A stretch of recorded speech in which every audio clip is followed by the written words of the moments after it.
نحمده ونصلي على رسوله الكريم اما بعد فاعوذ بالله من الشيطان الرجيم بسم الله الرحمن الرحيم يا ايها الرسل كلوا من الطيبات واعملوا صالحا انی بما تعملون علیم۔ محترم حضرات، اس آیت سے متعلق کئی ہفتے سے بیان چل رہا ہے، جس کا حاصل یہ ہے کہ اللہ تعالیٰ نے تمام انبیاء کرام کو اور ان کے واسطے سے ان کی امتوں کو یہ حکم دیا ہے کہ کلوا من الطیبات، حلال اور پاکیزہ چیزیں کھاؤ اور نیک عمل کرتے رہو۔ بس یہ دو چیزیں ہیں، حلال اور پاکیزہ چیزوں کے بارے میں پہلے بیان کر چکا ہوں، جس کو طیب کہا گیا ہے اس آیت میں، کلوا من الطیبات، اور طیب کہا جاتا ہے اس چیز کو جو ظاہری اعتبار سے بھی پاکیزہ ہو اور اندرونی اعتبار سے بھی پاکیزہ ہو۔ عربی زبان میں طیب اس کو کہتے ہیں، اور جو ظاہری اعتبار سے بھی غیر پاکیزہ ہو، ناپاک ہو یا اندرونی اعتبار سے ناپاک ہو، اس کو خبیث کہتے ہیں۔ لفظ طیب اور لفظ خبیث قرآن کریم میں کثرت سے آیا ہے، جیسا کہ پہلی مجلسوں میں بیان کر چکا ہوں۔ حضور اکرم صلی اللہ علیہ وسلم کو اللہ تعالیٰ نے دنیا میں بھیجا تو آپ کی یہ خصوصیت بیان فرمائی ہے قرآن کریم میں، قرآن کریم میں کہ آپ خبیث اور گندی چیزوں کو تو حرام کر دیں گے اور پاکیزہ چیزوں کو حلال کریں گے۔ جیسا کہ شاید میں نے گزشتہ مجلس میں عرض کیا تھا کہ قرآن کریم میں تورات کے حوالے سے یہ مضمون آیا ہے سورہ اعراف میں، الذین یجدونہ مکتوبا عندہم فی التوراۃ، کہ یہ یہودی اور یہ نصارہ انہوں نے اپنی تورات کے اندر لکھا ہوا دیکھا ہے حضور اکرم صلی اللہ علیہ وسلم کی خصوصیتوں کو، اور وہ 4-5 خصوصیتیں بیان فرمائیں۔ یامرہم بالمعروف عن المنکر، یہ 2 خصوصیتیں بیان فرمائیں کہ آپ تمام لوگوں کو اچھی اور بھلی بات کا حکم دیں گے اور بری بات سے آپ منع فرمائیں گے۔ یہ وہ خصوصیت ہے جو امت مسلمہ کا امتیاز تھی اور اب نہیں ہے۔ یہ خصوصیت قرآن کریم نے اور تورات میں آپ صلی اللہ علیہ وسلم کی بیان فرمائی کہ اچھی باتوں کی ترغیب دو دوسروں کو، اور ان دوسروں میں سب سے پہلے اپنے اہل و عیال ہیں، اپنے متعلقین، ان کو ترغیب دو، یعنی ان کو برائیوں سے روکو۔ اسی طریقے سے دوسروں کو منع کرو بری باتوں سے۔ یہ نظام جب تک امت مسلمہ کے اندر رہا، غالب اکثریت امت مسلمہ کی نیک صالح رہی، اور جب اس نظام کو ہم نے چھوڑ دیا کہ دوسروں کو ہم اچھی بات کا حکم دیں اور بری بات سے روکیں اور منع کریں، امت کے اندر اس قدر خرابیاں پیدا ہو گئیں اور اس قدر گناہ اس امت کے اندر آ گئے کہ جن کو آج شمار کرنا تقریباً ناممکن ہے۔ یہ خصوصیت تو اللہ تعالیٰ نے حضور علیہ الصلاۃ والسلام کو عطا فرمائی، آپ کے بعد حضرات صحابہ کرام کے اندر بھی یہی وصف کامل طریقے سے موجود تھا، اور اسی طریقے سے درجہ بدرجہ، نسل بعد نسل، قرن بعد قرن یہ خصوصیت امت کے اندر منتقل ہوتی رہی، مگر کچھ صدیاں پہلے اس کو چھوڑ دیا۔ اسی وقت سے امت کا شیرازہ منتشر ہوا اور امت کے اندر خرابیاں آ گئی۔ تو آپ کی ایک یہ خصوصیت بیان فرمائی، یأمرہم بالمعروف وینہاہم عن المنکر۔ دوسری خصوصیت بیان فرمائی، وَيُحِلُّ لَهُمُ الطَّيِّبَاتِ وَيُحَرِّمُ عَلَيْهِمُ الْخَبَائِثَ۔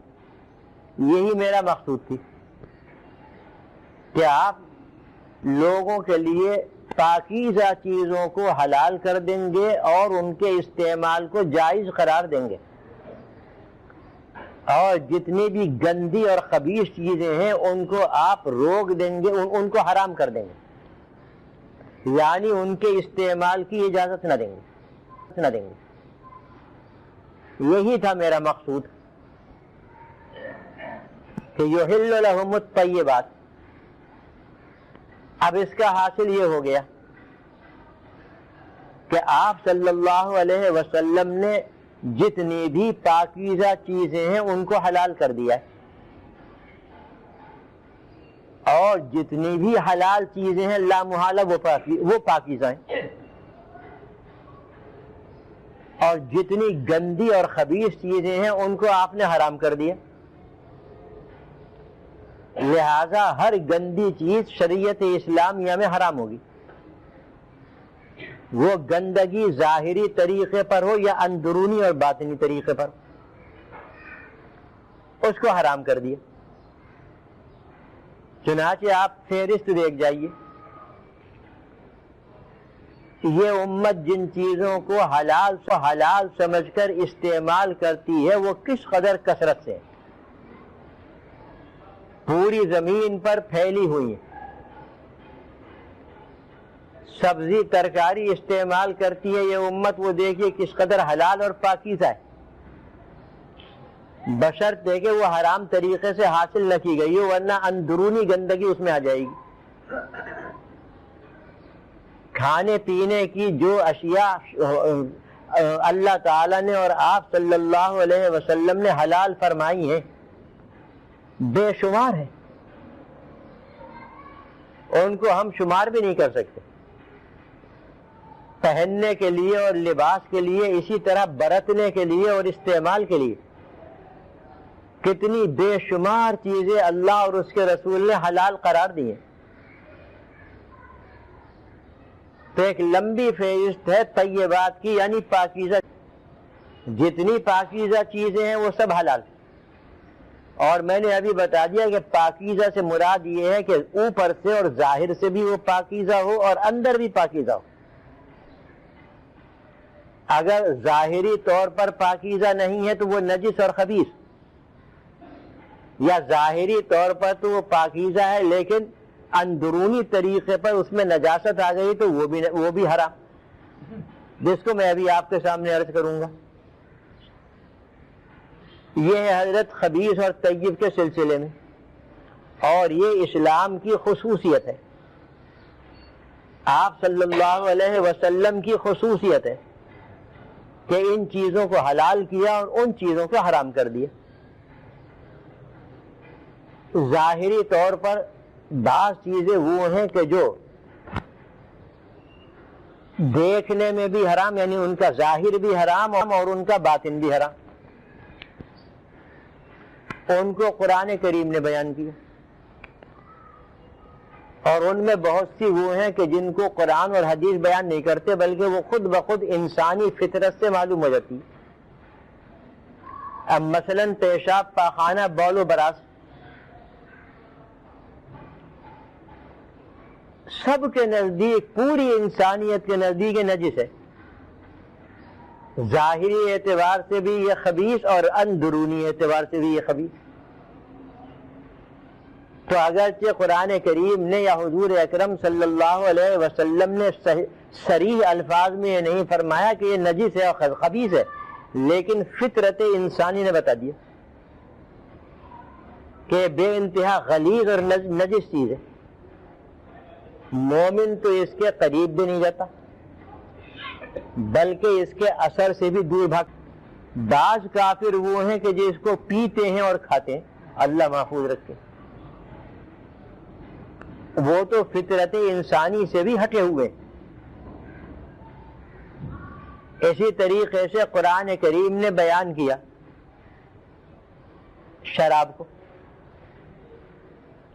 کہ یہ ظاہری اعتبار سے بھی نجس اور غلیظ اور خبیث، اور اندرونی اعتبار سے بھی غلیظ خبیث ہے. اندرونی اعتبار کا مطلب یہ ہے کہ اس کے استعمال کرنے کے بعد انسان کے اخلاق پر، اس کے عادات پر، اس کے اعمال پر بہت برا اثر پڑے گا. یعنی اس کی تاثیر اور اس کی خاصیت بہت خراب ہے. تو قرآن کریم نے اس کو، شراب کو، اسی میں بیان کیا. سورہ انعام کے اندر وہ آیت موجود ہے، سورہ انعام کے اندر وہ آیت موجود ہے، انما الخمر والمیسر والانصاب والازلام رجس من عمل الشیطان. رجس کہا جاتا ہے نجس چیز کو، خمر کہتے ہیں شراب کو. چنانچہ شریعت اسلامیہ کا مسئلہ یہ ہے کہ یہ شراب جو خصوصاً انگور کی اور کھجور کی جو بنائی جاتی ہے، خصوصیت کے ساتھ یہ، ورنہ آج کل عام طور پر یہ شراب کے جو انگور اور کھجور کی بنائی جائے، اس کا ایک قطرہ بھی نجس ہے. اگر وہ کپڑے پر گر جائے تو ایسا ہے کہ جیسے پیشاب کا قطرہ گرا، اس کا دھونا ضروری ہوگا. ظاہری طور پر یہ نجس ہے، خبیث ہے، اور اندرونی طور پر یعنی تاثیر کے اعتبار سے اس کو ہر ایک جانتا ہے کہ یہ کس قدر بدن کو بالکل تباہ و برباد کر کے رکھ دیتی. اخلاق بھی بگڑتے ہیں، عادات بھی بگڑتے ہیں، صحت و تندرستی بھی جاتی ہے، اور ایسی ایسی بیماریاں لاحق ہو جاتی ہیں کہ جو لا علاج سمجھی جاتی ہیں. شاید کسی کتاب میں نے دیکھا تھا یا کسی سے سنا تھا کہ شراب نوش کو عموماً کینسر ہوتا ہے یا دق ہوتی، پھر وہ بچتا نہیں. تو اسی سے اندازہ لگا لیجئے کہ اس کے کیسے برے اثرات ہیں. ایسی چیز کو اللہ تعالیٰ اور حضور اکرم صلی اللہ علیہ وسلم امت پر حرام نہیں کریں گے تو اور کیا کریں گے؟ قرآن کریم نے خنزیر کو بھی اسی میں داخل کیا ہے. ظاہری نجاست اور خباثت بھی ہے اور اندرونی بھی.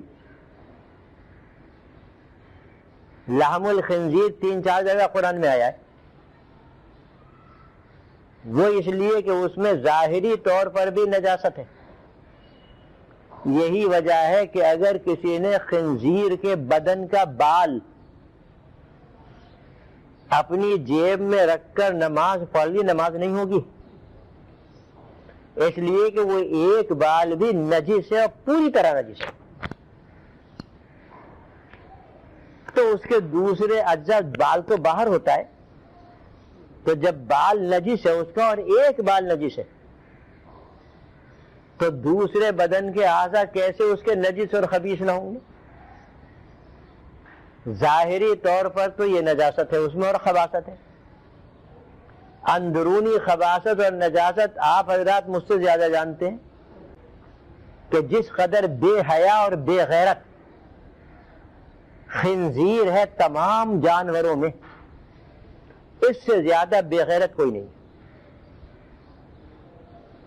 اس کے کھانے والے اور اس کا گوشت استعمال کرنے والے بھی بے غیرت ہیں، اور یورپ میں آپ اس کے منظر دیکھ سکتے ہیں کہ کس قدر بے حیا ہیں، کس قدر بے غیرت ہیں. اس لیے کہ گوشت کا اثر ہوتا ہے اخلاق و عادات پر بھی. سب سے زیادہ غیرت مند جانوروں میں، چوپایوں مویشیوں میں اونٹ ہے.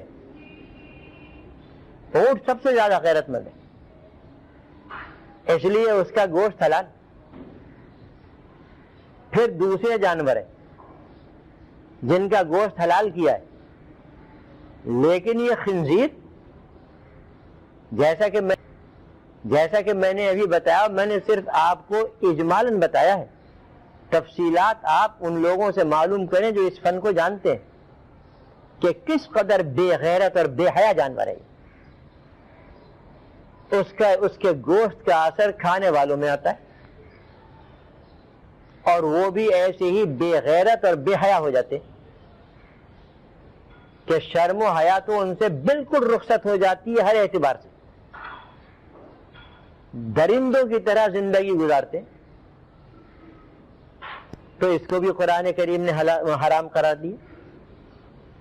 قرآن کریم نے حرام قرار دیا بہتے ہوئے خون کو، جو خون بہنے والا ہو، اس لیے کہ اس کا ظاہر بھی خبیث ہے اور اس کا باطن بھی خبیث ہے۔ بہتا ہوا خون یہ نجس ہے، پلید ہے، ناپاک ہے۔ اگر بہتا ہوا خون کپڑے پر یا ہاتھ پر یا بدن پر لگ جائے تو اور ہو وہ اچھی خاصی مقدار میں، تو اس کو دھوئے بغیر نماز نہیں ہوگی۔ ظاہری اعتبار سے تو ایسا ہے۔ خون کو تو آپ جانتے ہی ہیں، ہر شخص جانتا ہے، چاہے وہ کسی انسان کا ہو یا کسی جانور کا، کہ وہ کس قدر نجاستیں اپنے اندر رکھتا ہے، اور اندرونی طور پر بھی اس کی تاثیر اور اس کے اثرات بے انتہا خراب ہیں، جو انسان کے اخلاق و عادات پر اثر انداز ہوتے ہیں اور اس کو مردار خور بنا دیتے ہیں۔ مردار خور کا مطلب یہ ہے کہ اس کے دل سے ہمدردی نکل جاتی ہے اور وہ مفاد پرست بن جاتا ہے۔